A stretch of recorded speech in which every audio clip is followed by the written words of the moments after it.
امریکہ نے حملوں کا دائرہ شمالی مغربی ایران تک بڑھا دیا۔ تبریز پر 3 میزائل گرے، چابہار، سریک، بوشہر سمیت مختلف علاقوں میں مسلسل نویں رات بارود کی برسات کی گئی۔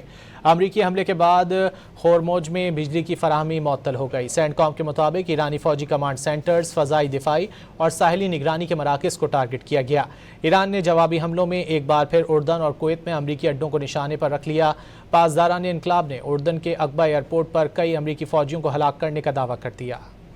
امریکہ نے حملوں کا دائرہ شمالی مغربی ایران تک بڑھا دیا۔ تبریز میں کم از کم 3 دھماکوں کے بعد ایک بڑے علاقے میں آگ لگ گئی۔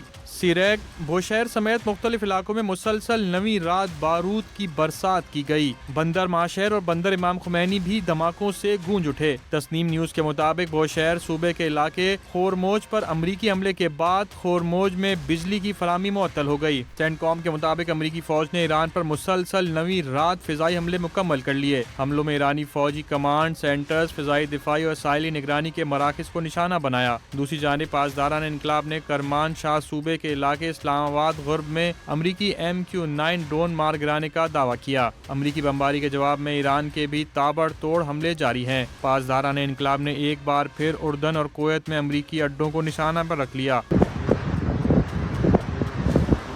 پاسداران انقلاب کے مطابق اردن کے عقبہ ایئرپورٹ پر موجود امریکی فوج کے C-17 ٹرانسپورٹ طیارے اور B-8 کمانڈ اینڈ کنٹرول طیارے پر بیلسٹک میزائل سے حملہ کیا گیا۔ اردن میں ہی موفق السلطی اور الازق ایئر بیس کو بھی ٹارگٹ کیا گیا، جہاں امریکی فوج کے بیس ہینگرز تباہ ہوئے۔ حملے میں کئی امریکی فوجی ہلاک ہونے کا دعویٰ کیا گیا۔ پاسداران انقلاب نے کویت میں السالم ایئر بیس پر بھی ڈرون حملے کیے، جن میں ارلی وارننگ ریڈار سسٹم کو نشانہ بنایا گیا۔ امریکی سینٹرل کمانڈ ایران حملوں پر اب تک 3 امریکی فوجیوں کی ہلاکت کی تصدیق کر چکی ہے۔